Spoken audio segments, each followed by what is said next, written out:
Good morning students. आज हम chapter 3 class 6 more about MS word के बारे में जानेंगे। तो चलिए, ये हमारी पहली वीडियो है, इसको शुरू करते हैं। Hi students, all of you know that MS word is a word processing software. Students, जैसे कि आप जानते हैं एमएस वर्ड एक प्रोसेसिंग सॉफ्टवेयर है। Let's learn a little more about MS word in this chapter. इस चैप्टर के बारे में और ज़्यादा जानते हैं। Microsoft Word 2010 is an application software and part of MS office package. Microsoft Word 2010 एक एप्लीकेशन सॉफ्टवेयर है और ये एमएस ऑफिस का एक पैकेज है। It is a full featured word processing program. ये एक फुल फीचर यानी कि बहुत सारे फीचर्स से लेस एक प्रोसेसिंग प्रोग्राम है that allows you to create document such as letter, reports, tables, charts etcetera.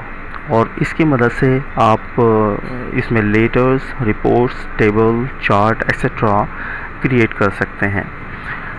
अब बात करते हैं कैरेक्टरिस्टिक्स ऑफ माइक्रोसॉफ्ट वर्ड 2010। यहाँ पर कुछ विशेषताएं हैं माइक्रोसॉफ्ट वर्ड की। इसमें फर्स्ट है, it enables us edit and format text.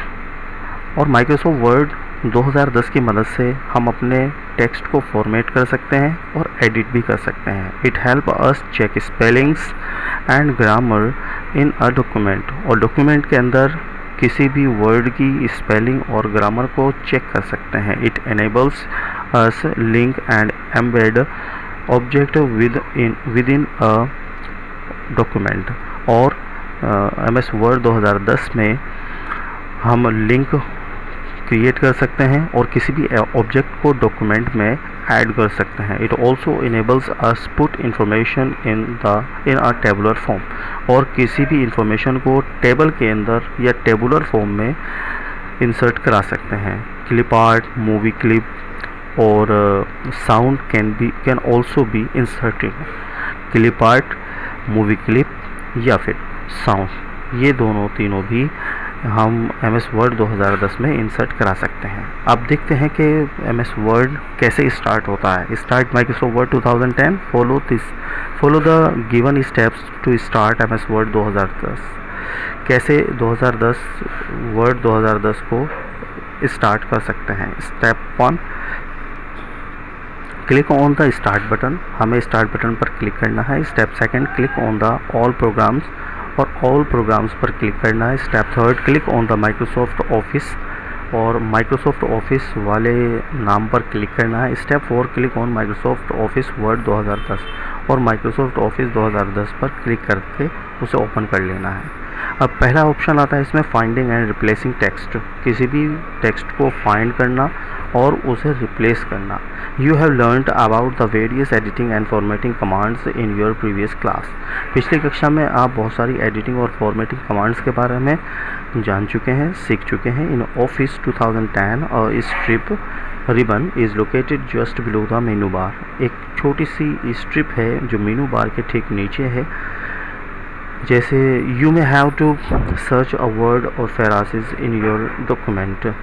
आप अपने डॉक्यूमेंट में किसी भी वर्ड को या फ्रेज को सर्च कर सकते हैं। You may also have to replace that particular word और फ्रेज।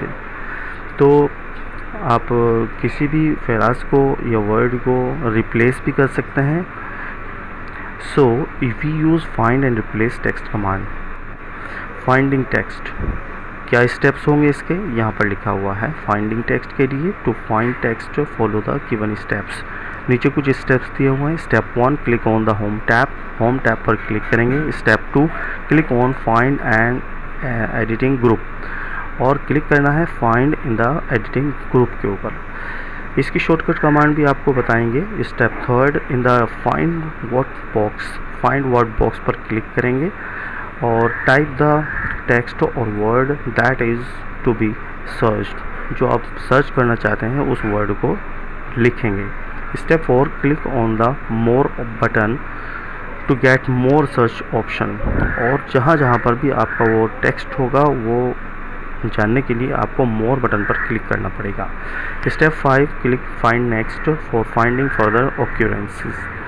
तो फाइंड नेक्स्ट पर क्लिक करके और जितने भी आपके वर्ड्स हैं उनको फाइंड कर सकते हैं। जब ये काम मुकम्मल हो जाए तो step 6 press escape to stop search, और स्टॉप कर देंगे सर्च करना एस्केप बटन दबाकर, जो कि कीबोर्ड के अंदर टॉप लेफ्ट में होता है। और इसकी जो फाइंड करने की कमांड होती है, शॉर्टकट कमांड, वो है Ctrl+F। करते हैं replacing text. To replace text with some alternate text follow the given steps. किसी भी वर्ड को या टेक्स्ट को रिप्लेस करने के लिए आपको क्या करना पड़ेगा? Step 1 click on the home tab, home tab पर क्लिक करना है। Step 2 click on the replace in editing group, editing group के अंदर जाकर रिप्लेस पर क्लिक करेंगे। Find and replace dialog box appear, ठीक ऐसा ही जैसा कि यहाँ पर ये नज़र आ रहा है, इस तरह का एक बॉक्स नज़र आएगा और वहाँ पर क्लिक कर देंगे।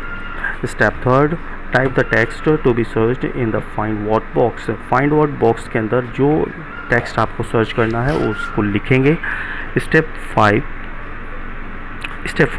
टाइप न्यू टेक्स्ट और word in the replaced with box, और नीचे की जानिब एक और बॉक्स आएगा जिसके अंदर लिखा होगा रिप्लेस विद, वहाँ पर अपने टेक्स्ट को ऐड कर देंगे या टाइप कर देंगे। Step 5 click replace to substitute the word and replace all, तो रिप्लेस करने के लिए यहाँ पर रिप्लेस ऑल होगा। To replace all word with a word which has been typed in replace with box, और रिप्लेस विद बॉक्स में जो भी टेक्स्ट लिखा होगा रिप्लेस ऑल करते ही वो सभी जगह पर अप्लाई हो जाएगा। Step 6 click on more button, more button पर क्लिक करेंगे for additional search box, search option, और सर्च ऑप्शन सेलेक्ट करने के लिए आपको मोर बटन्स पर क्लिक करना पड़ेगा। इस प्रकार से आप रिप्लेस कर सकते हैं अपने टेक्स्ट को। Step 7 close the dialog box after completing the search, और सर्च करने के बाद आप उसको एस्केप भी कर सकते हैं। Fact to know keyboard shortcut for finding text Ctrl+F, keyboard shortcut for replacing text is Ctrl+H।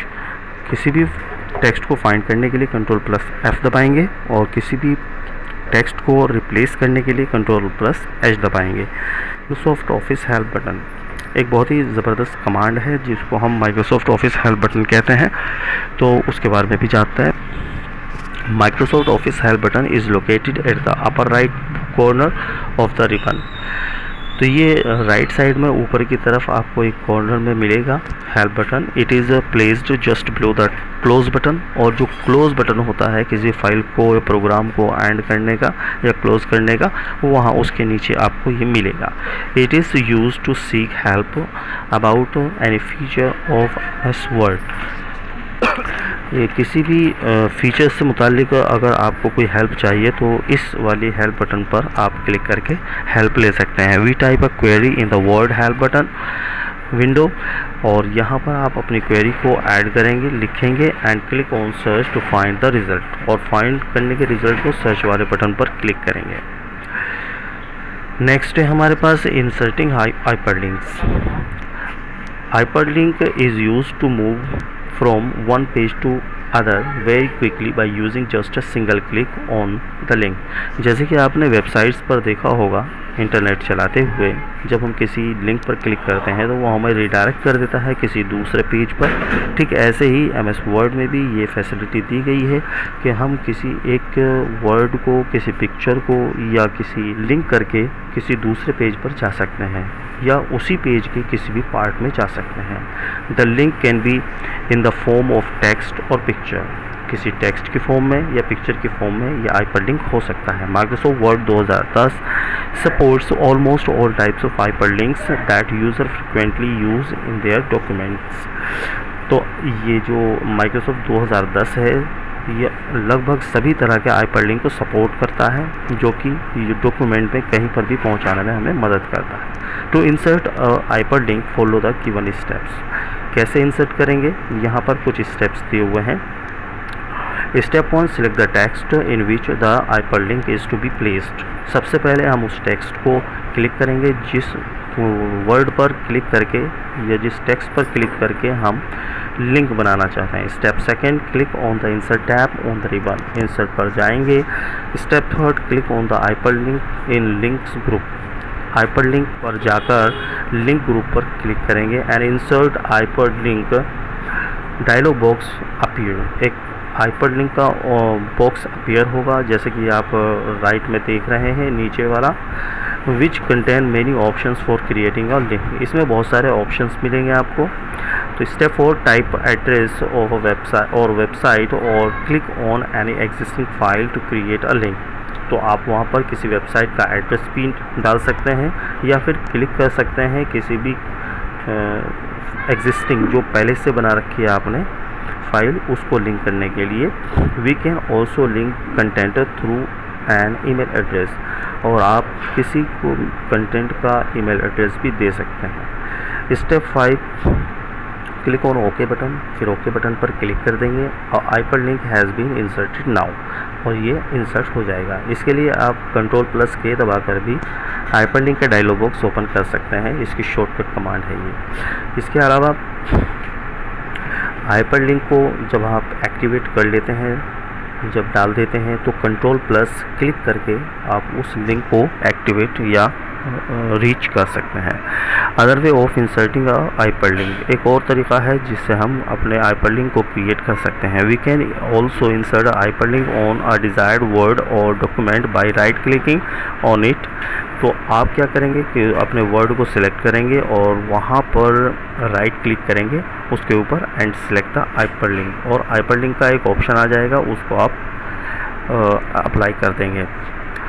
Using the hyperlink, कैसे इसे हाइपरलिंक को यूज़ करना है यहाँ पर दिया हुआ है। In order to move from the current document to a linked page, तो किसी भी करंट विंडो से लिंक विंडो पर जाने के लिए आपको क्या करना होगा, प्लेस द माउस पॉइंटर, उस माउस पॉइंटर को लेकर आना है हाइपरलिंक टेक्स्ट के ऊपर। A message is displayed that reads Ctrl+ click to follow link, तो लिखा होगा Ctrl+ click to follow link.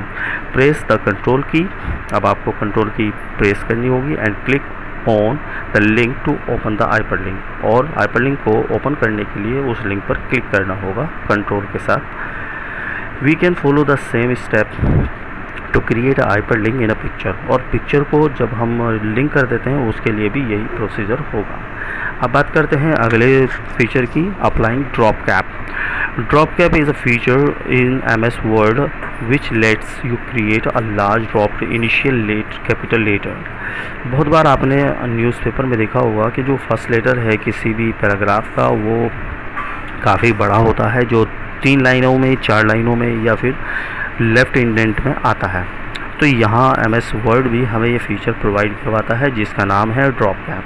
To create a drop cap letter follow the given steps, कुछ स्टेप्स दिए हुए हैं जिनको हम फॉलो करके ड्रॉप कैप अप्लाई कर सकते हैं। Step 1, click in the paragraph which may required to be started without drop cap letter. तो आपको पैराग्राफ वाले टैब में जाना है और ड्रॉप कैप लेटर को सिलेक्ट करना है। Step 2, click on the insert tab, insert tab पर क्लिक करना है। Step 3, click on the drop cap from the text group, और टेक्स्ट ग्रुप में जाकर ड्रॉप कैप ऑप्शन पर क्लिक करना है। अप्लाइंग कॉलम फॉर्मेटिंग, अगला के लिए हम क्या करेंगे, Word 2010 counts the text per page as text in a single column. जितना भी टेक्स्ट हम अपने वर्ड के डॉक्यूमेंट में लिखते हैं वो सिंगल कॉलम में काउंट होता है। We follow these steps to apply column formatting. हम अपने डॉक्यूमेंट के मैट्रिक्स को या कंटेंट को मल्टीपल कॉलम्स में डाल सकते हैं। उसके लिए आपको क्या करना पड़ेगा, step 1, click the text, select the text required to be formatted in columns. तो सबसे पहले जो टेक्स्ट आपको रिक्वायर्ड है कि आप उसको कॉलम्स में फॉर्मेट करना चाहते हैं तो आप उसको सिलेक्ट करेंगे। Step 2, click on the page layout tab on the ribbon, आप जाएंगे पेज लेआउट टैब जो रिबन के अंदर मिलेगा। और step 3, click on the columns, और कॉलम्स पर क्लिक करेंगे from the page setup group, page setup group में आपको मिलेगा columns. Step 4, choose the number of columns required to be inserted in the list, और जितने कॉलम्स की आपको रिक्वायरमेंट है वो आप लिस्ट से ले सकते हैं। You can choose more columns command, और भी कमांड्स ले सकते हैं, यानी कि जितने कॉलम्स आपको चाहिए 2, 3, 4, 5, 6 एक पेज पर उतना ही टेक्स्ट आपका उतने ही कॉलम्स में आ जाएगा। Then use the column dialog box for creating and designing multiple columns for your document. और इस तरीके से आप कॉलम डायलॉग बॉक्स में जाकर उसे डिज़ाइन कर सकते हैं और अप्लाई कर सकते हैं। आपने बहुत बार देखा होगा, जैसे कि अखबारात में आता है कि बहुत सारे कॉलम्स बने होते हैं किसी भी न्यूज़ से रिलेटेड, तो इसी तरीके से ये काम करता है। Setting page line spacing. Let's follow these steps to set line spacing. Line space जो है लाइन के अंदर स्पेस प्रोवाइड करवाता है, तो उसके लिए आप क्या करेंगे, step 1 select the paragraph to set line spacing. सबसे पहले आप टेक्स्ट को सिलेक्ट करेंगे। Step 2 click on home tab पर क्लिक करेंगे। Step 3 click on line spacing पर क्लिक करेंगे इन द पैराग्राफ ग्रुप, जो कि पैराग्राफ ग्रुप में है, and select the desired spacing from the list, और आप लिस्ट के अंदर से उसको सिलेक्ट कर सकते हैं। तो यहाँ पर आप देख सकते हैं कि ये यहाँ पर लाइन स्पेसिंग वाला फीचर आपको मिलेगा। Setting paragraph spacing. It is very easy to modify or change the spacing before or after any particular paragraph. तो किसी भी पैराग्राफ को बड़ी आसानी से हम सेट कर सकते हैं, मॉडिफाई कर सकते हैं, और उसके शुरू में टैब की से उसको पैराग्राफ बना सकते हैं। पैराग्राफ की स्पेसिंग करने के लिए यहाँ पर कुछ स्टेप्स दिए हुए हैं। Select the paragraph in which we want to change the spacing. तो सबसे पहले उस लाइन को, उस टेक्स्ट को आप सिलेक्ट करेंगे जहाँ पर आप स्पेस देना चाहते हैं। Step 2 click on page layout tab in the ribbon, और आप जाएंगे पेज लेआउट टैब में जो कि रिबन में है। Step 3 find the paragraph group, और आपको पैराग्राफ ग्रुप को फाइंड करना है and choose the new spacing value in the form of points. और यहाँ पर कुछ पॉइंट्स दिए हुए हैं, आप देख सकते हैं, मैं आपको दिखा रहा हूँ हाईलाइट करके। तो यहाँ से आप उसकी स्पेसिंग को चूज़ कर सकते हैं। Setting page orientation. बहुत बार आपने देखा होगा कि कुछ लोग लैंडस्केप और कुछ लोग और लैंडस्केप और पोर्ट्रेट दोनों में अपने पेज को निकाल सकते हैं। Orientation mean the pattern of page layout for printing. अपने पेज को प्रिंट आउट निकालने के लिए दो तरह के ओरिएंटेशन होते हैं। पहला होता है पोर्ट्रेट और दूसरा होता है लैंडस्केप। ये दो ऑप्शन होते हैं, आप जाएंगे और इसको अप्लाई कर सकते हैं। देखिए step 1 click on page layout tab in the ribbon, आप पेज लेआउट टैब में जाएंगे और उसके बाद स्टेप 2 में click on orientation in the page setup group. Page setup group में ओरिएंटेशन मिलेगा, उस पर क्लिक कर देंगे। स्टेप 3 सिलेक्ट द पोर्ट्रेट और लैंडस्केप ऑप्शन, तो आप पोर्ट्रेट या लैंडस्केप ऑप्शन को चूज़ कर लेंगे। This will display an option menu, और ये ऑप्शन मेन्यू में आपको नज़र आएगा। आपकी जानकारी के लिए बता दूं कि जो बाय डिफ़ॉल्ट होता है वो पोर्ट्रेट होता है। लैंडस्केप बनाने के लिए हमें ये फॉलो करना पड़ेगा।